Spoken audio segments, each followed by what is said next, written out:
Eh bien, bonsoir tout le monde, bonsoir à toutes et à tous, de retour pour une nouvelle vidéo YouTube pour vous parler, bien entendu, de pièces de moto, pour ne pas changer.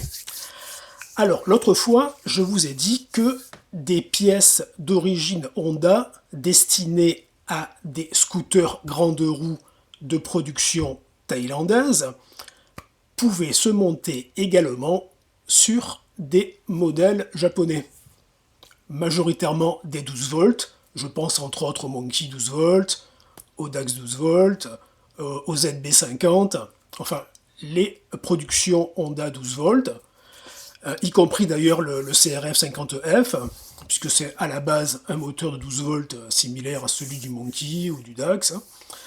Et je vais donc vous montrer des pièces qui ont beaucoup de succès avec mes clients qui roulent en DAX 12 volts ou en ZB ou en etc. etc. Commençons par le relais de clignotant d'origine du Wave 100 et du Nice 110. Comme vous pouvez le constater, c'est une pièce d'origine Honda, vendue dans son emballage d'origine. Il n'y a aucune ambiguïté, si ce n'est que le texte écrit dessus est en thaï, en langue thaï. Vous voyez donc. Les numéros de pièces, j'ai remarqué une chose aussi importante, donc les numéros de pièces des modèles vendus en Thaïlande sont différents de ceux des modèles vendus ici au Japon. Alors que il s'agit d'un relais de clignot 12 volts, Mitsuba, donc japonais, absolument identique à celui vendu ici au Japon. Sauf qu'il est, bien entendu, fabriqué en Thaïlande. C'est écrit là. Les caractéristiques sont identiques à celles des modèles japonais. C'est un relais de clignot, Mitsuba, 12 volts, deux contacts à 90 degrés. Donc c'est le relais classique que vous trouvez sur les Dax 12 volts et sur les Monkey. La seule différence, et elle est de taille, c'est qu'il coûte moins cher. Et oui, vu que ces pièces sont destinées au marché domestique thaï, pays où les gens n'ont pas forcément le même pouvoir d'achat que les Japonais ou les Européens, les prix de vente des pièces détachées en Thaïlande sont moins élevés que ceux qu'on a ici. D'où l'intérêt de faire rentrer les pièces compatibles avec les véhicules fabriqués au Japon, Honda Japon, donc de faire rentrer ces pièces de Thaïlande jusqu'ici au Japon, pour vous faire bénéficier de tarifs préférentiels. Et oui, c'est très simple. Ce que je fais. Donc voilà, en fait, un relais 12 volts de contact à 90 degrés classique, qu'il soit prévu pour un Wave 100, un Nice 110 ou un Dax 12 volts, ou un Monkey 12 volts, c'est strictement la même chose. Testé et approuvé. Je peux vous dire que j'en vends depuis des années et je touche du bois, toc toc toc, à ma connaissance, on ne m'a jamais signalé le moindre problème avec ce genre de pièces. Comme quoi, d'ailleurs, je pense même, peut-être que je m'avance un peu trop, mais enfin, je pense que beaucoup de pièces vendues ici au Japon, les clignotants, les relais de clignotants, décidément, je fais que dire les clignotants, je veux dire le relais de clignotants. Donc, les relais de clignotants, entre autres, viennent également de Thaïlande, voire de Chine, vu qu'il y a des unités de production Honda en Chine. Donc voilà, je pense pas qu'ils vont se casser la tête chez Mitsuba à produire au Japon, où la main-d'œuvre est forcément payée plus cher, donc à produire au Japon des relais de clignotants, vu qu'ils en ont en Thaïlande, en Chine et dans d'autres pays asiatiques, Indonésie, etc., etc., les unités de production Honda en Asie ne manquent pas. Voilà donc, Clignot, je le dis encore une fois, j'ai encore dit Clignot, le dit relais, non? Vous avez remarqué, non? Non, relais de clignotant Honda, compatible DAX 12 volts, en ligne sur le site. Le lien sera en dessous, dans la description. Vous n'avez pas à chercher très loin, donc il est juste en dessous.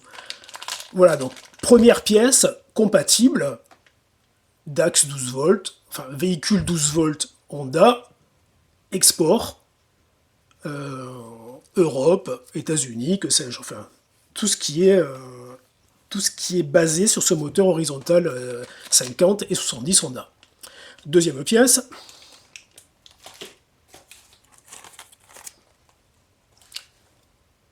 dans le bon sens c'est mieux, le régulateur de tension 12 volts. Là, pareil, la référence Honda Thaïlande ne correspond pas à celle des modèles japonais et export. Et pour cause, c'est une pièce, ce qu'on appelle domestic market, c'est-à-dire qui est vendue uniquement en Thaïlande et compatible avec les modèles Thaï. Ceci étant, on ouvre la boîte.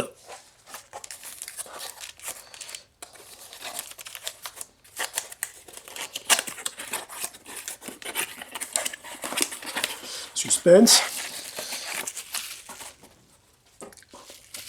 Que trouve-t-on à l'intérieur de la boîte? Je vous le donne en mille. Un régulateur de tension 12 volts Honda, identique à celui monté sur le Monkey et sur le Dax. Donc 4 contacts, prise rectangulaire, avec le petit verrouillage, et comme vous pouvez le constater, il s'agit de la même prise que celle qui est montée sur le Dax 12 volts, le régulateur étant sous la selle, pour ceux qui le chercheraient. La seule différence, une fois de plus, c'est la taille. Le modèle de Dax 12 volts est légèrement plus long. Celui-ci est plus court, vu que la conception est plus récente. Je pense que la technique évoluant, ils ont réussi à miniaturiser les circuits électroniques pour gagner en taille.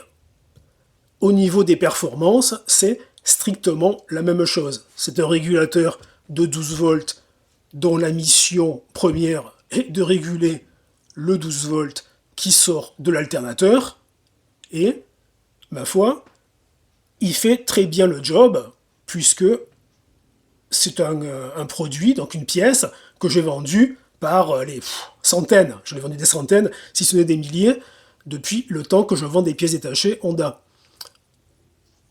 Donc les personnes qui recherchent un régulateur 12 volts et qui ont un DAX 12 volts export, donc un DAX 12 volts classique comme on en trouve un peu partout dans le monde, pour peu que le connecteur soit un modèle 4 pins, donc 4 contacts rectangulaires, vous pouvez y aller les yeux fermés, le régulateur 12 volts du Wave 100 et du Nice 110 se monte sans aucun problème. Et avantage important, il coûte moins cher que le modèle du DAX 12 volts qui est, à ma connaissance, plus produit. Je ne sais pas si certains d'entre vous ont commandé récemment ou acheté un régulateur 12 volts pour DAX 70 ou 50 ou pour ZB 50. Et à mon avis, Honda vous vendra ce régulateur, donc, qui est plus petit que celui d'origine, mais en fait, vu que la fixation est la même, la connexion, c'est la même chose, que ce soit qu'il fasse 1 cm de plus ou qu'il ait cette taille, la fonction du régulateur sera la même, et il n'y aura pas de problème de compatibilité, vu que la compatibilité, c'est la fixation sur le cadre, vu que le retour de masse se fait par la carcasse, par la carcasse, et la régulation se fait par ces 4 contacts. Donc le faisceau étant connecté dessus, qu'il soit connecté 1 cm plus loin ou 1 cm avant, le résultat sera le même, quoi. Voilà, donc, petit résumé, régulateur 12 volts, Honda, pièce d'origine, comme vous avez vu sur l'emballage, pas de souci de compatibilité. Je perds mes mots, je vous dis, hein. Chaque vidéo je vous dis ça, mais je finis par croire que bientôt il faudra des sous-titres, quoi. Enfin, bon voilà, donc le régulateur 12 volts est compatible avec tous les modèles 12 volts vendus sur la planète, je dirais. Enfin, pour ce qui est de mon expérience, je n'ai jamais vu de régulateur 12 volts pour Mini 4 temps différent de celui-ci, y compris sur des modèles domestiques comme le Ape 50 et compagnie, quoi. Donc, il n'y a pas de souci de compatibilité. Voilà. Si vous voulez un régulateur, sachez qu'il vaut mieux le prendre chez Okaeri Japan plutôt qu'à la concession Honda qui vous verra venir, quoi. Voilà. Voilà, donc, autre pièce.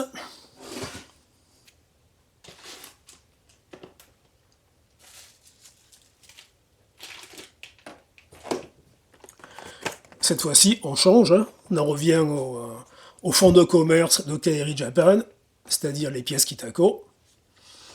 Je voulais vous montrer ce faisceau parce que je sais que beaucoup de personnes ont des MSX 125 et ont installé l'IMAP.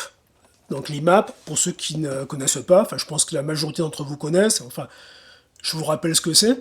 C'est un dispositif électronique, un écu, on appelle ça un écu, qui permet d'adapter le contrôle de CDI d'origine de votre MSX 125. Il y a ce qu'on appelle des presets, c'est-à-dire des réglages d'usine. Il y a 4 presets, donc de mémoire, c'est aucune modification du CDI. Donc preset 1, Deep Switch 1. Deep Switch 2, c'est pour Kitako. Deep Switch 3, c'est autre pot, avec une préparation plus élaborée, je dirais filtre à air et compagnie et pot. Et Deep Switch 4, donc setting 4, c'est contrôle manuel. C'est-à-dire, vous faites vos réglages de façon manuelle en branchant un câble USB dédié entre la prise USB, une prise carrée donc, hein, sur l'IMAP et un ordinateur portable. Et ensuite, vous téléchargez le logiciel Fuel Manager sur le site Kitako. Et vous pouvez donc ensuite adapter votre allumage et votre mélange air-essence manuellement avec des courbes que vous faites varier les paramètres des courbes en fait, hein, en fonction de votre préparation. Ceci étant, la position setting manuel, position 4, est assez professionnelle, je dirais. Il vaut mieux faire ça avec votre MSX sur un banc, genre DinoJet, pour voir en direct les résultats des réglages. Je sais que certains de mes clients ont réussi à faire leur preset à la couleur de la bougie et à l'oreille, mais voilà, bon, je pense que si vous voulez vraiment faire un réglage fin avec votre IMAP et votre ordinateur, donc IMAP branché sur le port USB de l'ordinateur et gestion du mélange air-essence et allumage via l'application Fuel Manager, enfin, à mon humble avis, il est préférable de monter le MSX sur un banc DinoJet pour voir en direct en quoi les réglages que vous faites avec Fuel Manager influent sur la performance, sur les performances générales du véhicule. On est là dans la préparation moteur, je dirais, ça dépasse le stade du simple bidouillage de moteur. Et je pense qu'en cas d'erreur, si votre mélange est trop pauvre, pour peu que vous ayez un kit sur votre véhicule, les dégâts risquent de vous coûter assez cher. Donc dans le doute, mieux vaut payer une séance de DynoJet que de vouloir faire les réglages soi-même. Voilà, bon, c'est mon opinion personnelle. Après, peut-être que d'autres personnes se sentiront capables de faire les réglages sur l'IMAP en position 4 avec bon, en vérifiant la couleur de la bougie, etc., etc. Enfin, bon, c'est assez, comment dire, assez aléatoire, quoi. Bon, après, c'est vous qui voyez, hein. Voilà, donc, ce câblage est destiné à monter l'IMAP sans modifier votre faisceau. Ça, je pense que ce câblage est sorti à l'époque où l'IMAP demandait, enfin l'installation de l'IMAP sur un MSX impliquait de couper le faisceau, de refaire des, comment ça s'appelle, des repiquages sur les fils d'origine. Et je pense que c'était assez ardu pour certains d'entre vous. Et puis, bien souvent, bon, d'expérience, je sais qu'en matière automobile et moto, les connexions un peu aléatoires ne mènent généralement rien de bon, quoi. Bon, même si certains de mes clients avaient fait les repiquages, avaient ressoudé les fils à l'étain, avaient refait l'isolation avec de la gaine thermorétractable, donc avaient fait un montage très propre, mais le problème, c'est que la modification était définitive. Une fois que vous avez coupé les fils et repiqué les fils de l'IMAP directement sur le faisceau d'origine, bon, vous ne pouvez plus revenir en arrière. Donc le faisceau était modifié et voilà, c'était terminé, quoi. Et c'est la raison pour laquelle, pardon, Kitako a décidé de sortir, peu de temps après, ce câblage qui, lui, permet de conserver le faisceau d'origine, les connexions d'origine, et de monter votre IMAP en vous repiquant sur les connexions de ce câblage. Je ne sais pas si c'est assez clair. Donc ce câblage s'intercale entre le faisceau d'origine, donc vous voyez les prises, hein, les prises rectangulaires, les prises plates et compagnie, donc les prises classiques du faisceau. Ce câblage donc s'intercale entre votre faisceau d'origine et celui de l'IMAP. C'est beaucoup plus simple et avantage non négligeable, vous pouvez, si vous vendez votre véhicule ou si vous en avez marre de l'IMAP, ça peut arriver, hein, vous pouvez donc tout débrancher et au lieu au lieu de brancher votre faisceau d'origine sur les repiquages de ce faisceau, vous les repiquez comme à l'origine, hein, donc clac, et l'IMAP est désactivé. Je pense que ça a un avantage certain, puisque ça permet à des personnes qui sont a priori moins bricoleuses que d'autres de pouvoir mener à bien le montage de leur IMAP. Donc si vous avez chez vous un IMAP conçu pour être soudé, enfin repiqué sur le faisceau d'origine, et que vous pensez qu'il est plus simple d'utiliser ces connecteurs, n'hésitez pas, je pense que ce sera beaucoup plus simple. Vous n'avez qu'à suivre le schéma de câblage et brancher votre IMAP seulement en connectant les prises. C'est beaucoup plus simple que de couper, souder et repiquer, donc c'est à mon avis plus fiable et, comme je l'ai dit précédemment, c'est démontable. Voilà. Donc vous savez que ce faisceau adaptateur, puisque c'est de ça qu'il s'agit, est disponible, bien entendu, chez Okaeri Japan. Comme beaucoup de pièces Kitako d'ailleurs, depuis le temps j'en vends.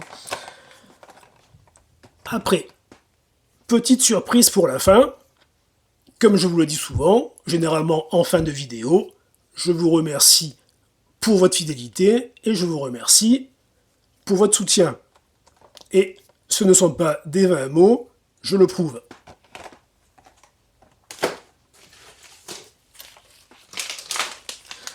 Ta-ta-ta! J'ai récupéré des petits goodies Honda comme ce porte-clés. Donc ce sont des vraies pièces Honda en fait, hein. C'est des produits licenciés Honda, c'est pas du AliExpress ou du Temu, hein. C'est de la vraie pièce Honda, vendue ici au Japon. Il y a ce porte-clés, avec son strap, tout ça, qui est demeurant fort sympathique. Et ces petits porte-monnaie.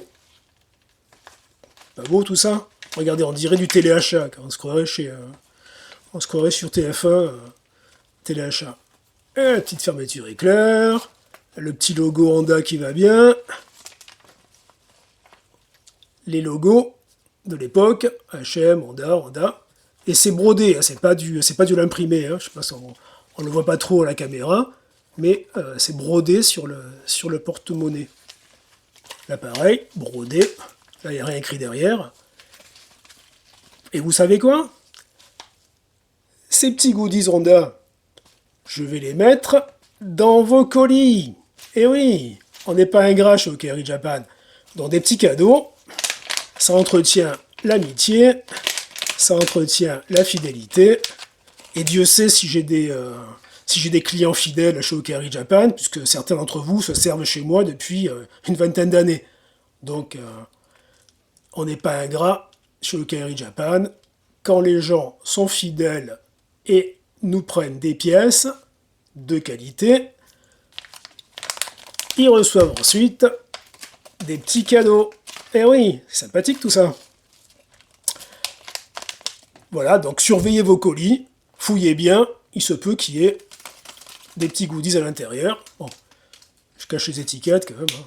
Je vais pas vous dire le prix que ça coûte. Bon, ça coûte pas cher, hein. Enfin bon, voilà.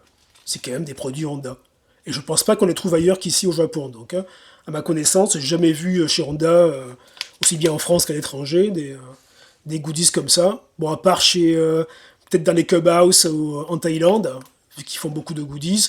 Mais généralement, même chez Honda, dans les concessions Honda en France, à part je sais pas, qu'est-ce qu'il y a, des antivols, des blousons, tout ça, et encore, mais il n'y a pas de produits vraiment dédiés Honda. Voilà, quoi. Voilà, donc. Les goodies sont prêts, comme je vous l'ai dit, à retrouver dans vos colis. La fidélité est toujours payante. Voilà, ben je pense en avoir assez dit. On se voit demain soir, si tout va bien, pour de nouvelles présentations de pièces. Avec, je pense, je verrai ce qu'il y a comme pièces, à vous présenter, vu qu'il y en a tellement. Ce sera des pièces, comme d'habitude, de qualité, disponibles uniquement au Japon, ou alors ailleurs, mais hors de prix. Donc si vous voulez des prix japonais, mais vous les prendre sur les lieux de production, n'est-ce pas, hein? Si vous voulez un camembert, vous n'allez pas l'acheter en Somalie ou je ne sais où, quoi. Vous le prenez en Normandie, quoi. C'est la même chose pour les pièces de moto. Si vous voulez des pièces de moto japonaises, le meilleur endroit où les acheter, c'est au Japon. Je peux vous en parler d'expérience, vu que j'étais importateur en Europe, et maintenant je suis exportateur au Japon. Donc les prix, je les connais. Voilà, bon, pour relancer le débat, je vous remercie, une fois de plus. Merci pour votre soutien, merci pour votre fidélité. Je vous dis, passez une bonne soirée. On se revoit dès demain soir pour une nouvelle vidéo. En attendant, je vous remercie, une fois de plus, ça fait 3 fois que je le dis. Bye bye, matane!